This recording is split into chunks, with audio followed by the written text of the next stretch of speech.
Vous aussi, vous vous dites parfois: «Moi? Accro au café? Pas du tout!»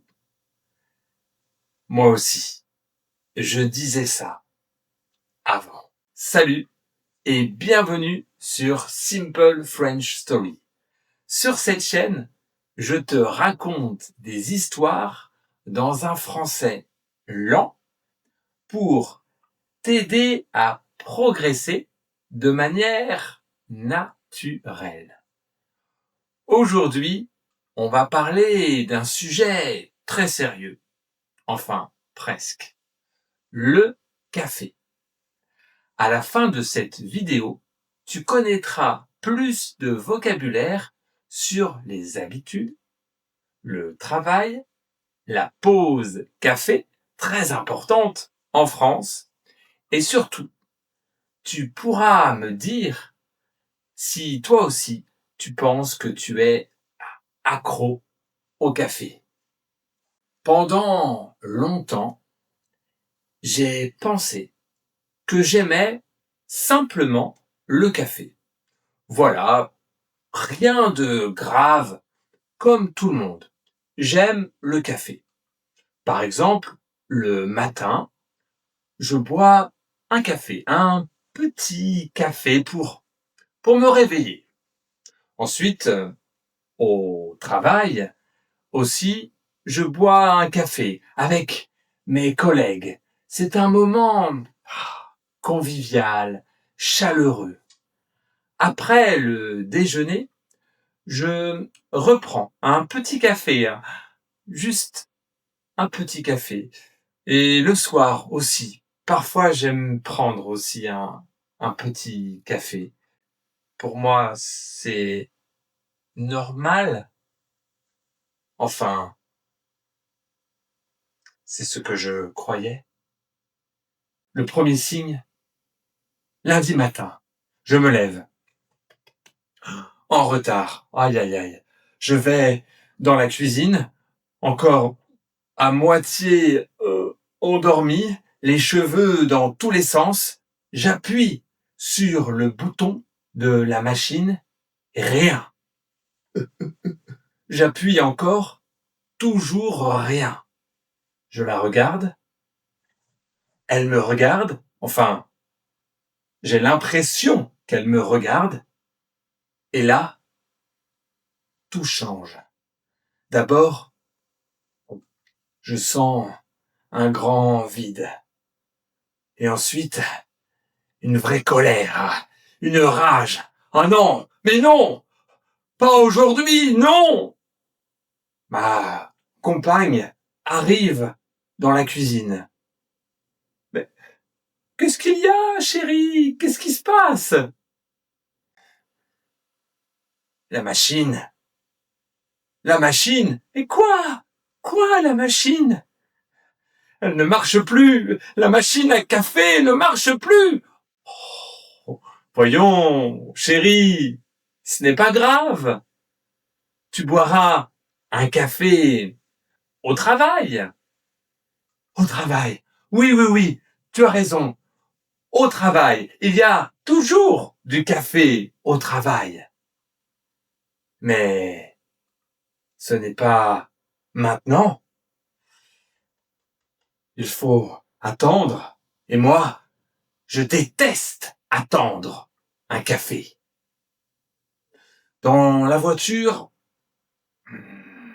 je suis de mauvaise humeur. Je mets la radio. Ah, ça m'énerve. Je coupe la radio.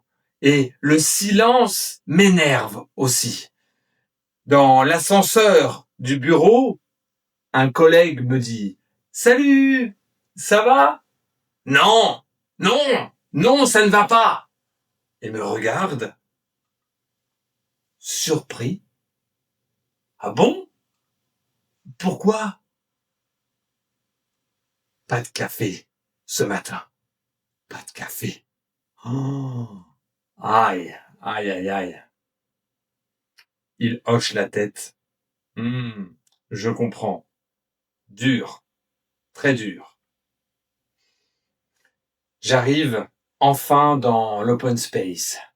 Je ne pose même pas mon sac, rien. Je vais directement à la machine à café. Et là, il y a 2 collègues devant moi. Je regarde la machine couler lentement pour les autres. J'ai envie de dire allez, plus vite, s'il vous plaît. C'est une urgence, une urgence. Quand, enfin, j'ai mon café dans la main, je bois une gorgée. Puis une deuxième. Et là, je redeviens presque humain. Ma tête fait moins mal.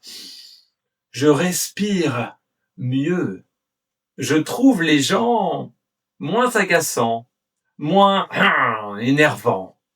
Michel passe devant moi et dit « Oh Mathieu, on a une grosse réunion à 10h ce matin. » Je réponds calmement « Oui Michel, ça va aller. » 5 minutes plus tôt, j'avais envie de démissionner.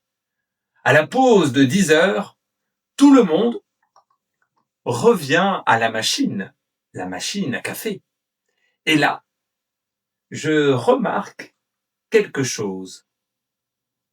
Au bureau, le café est partout. Michel boit un café avant chaque réunion importante. Sandrine boit un café avant de parler au monde. Nora ne boit pas de café, mais elle vient quand même à la pause café pour écouter les conversations. Et moi, je viens de comprendre que sans café, je deviens triste, nerveux, presque inutile. Le vrai choc arrive quelques jours plus tard. Je suis au travail, je cherche un stylo dans mon sac.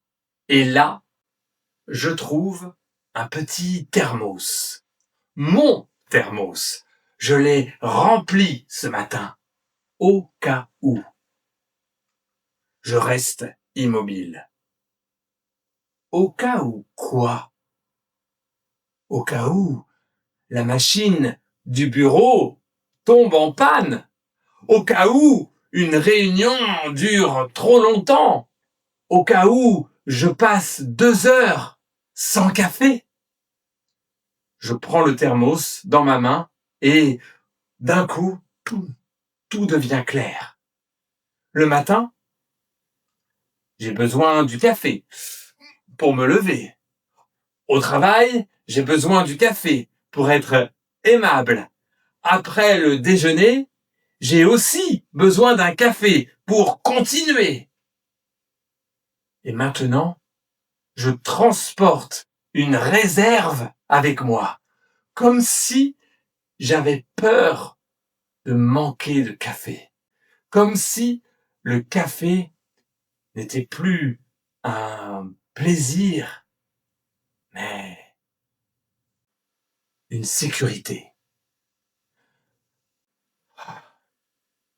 Je regarde mon reflet dans la vitre. J'ai ouvert mon sac, mon thermos dans la main, l'air fatigué, nerveux. Et là, je comprends enfin que je ne suis pas quelqu'un qui aime simplement le café. Je compte sur lui. Je l'attends.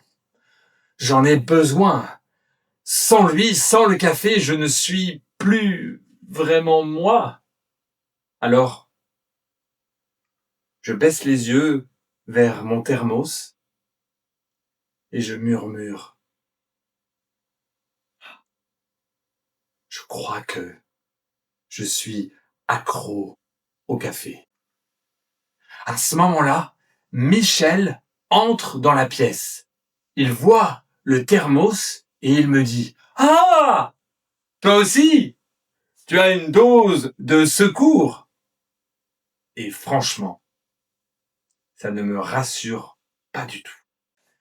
Merci beaucoup d'avoir écouté cette histoire. J'espère qu'elle t'a plu et qu'elle t'a permis d'apprendre du français de manière simple et naturelle. Si vous aimez cette vidéo, n'hésitez pas à vous abonner et à partager votre expérience avec le café.